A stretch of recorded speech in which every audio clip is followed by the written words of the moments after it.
Happy Sunday, everybody. So, just hopping on here real quick because I was reading scripture, and basically what I was reading about was when Jesus cleansed the temple, right? Where he was running out all of the scribes, or not necessarily the scribes, but the buyers and the sellers. And there was a part that talked about how, Jesus came and he was teaching the people. And the whole time that the scribes and the chief of the people and priests came, that sought to destroy him, they couldn't find anything to condemn him because all the people were listening. They were so attentive to what Jesus was speaking about.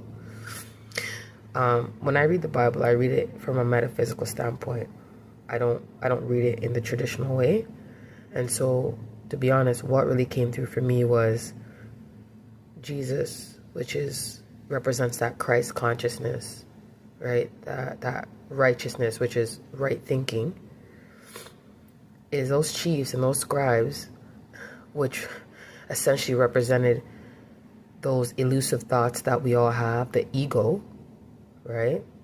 They sought to destroy him, the Christ consciousness. So really, your ego is always seeking ways to mess you up, to throw you off, right? To make you think otherwise than what you really are. And Christ represents all things, everything and no thing at the same time. And if we derive from that source, we all have that source in us. If we come from that source, that means we have the exact same characteristics. We're all things, everything, and no thing.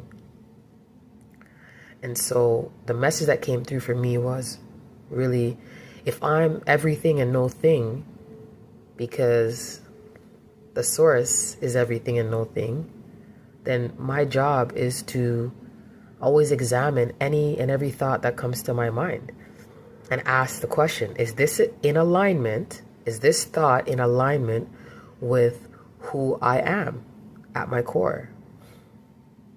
Because everything means abundance, overflow, excess. So the question that you got to ask yourself is, every time you think of something, especially something that goes against, who you are, anything that seems odd or out of place or makes you feel weird, you got to ask, is this in alignment with who God says I am?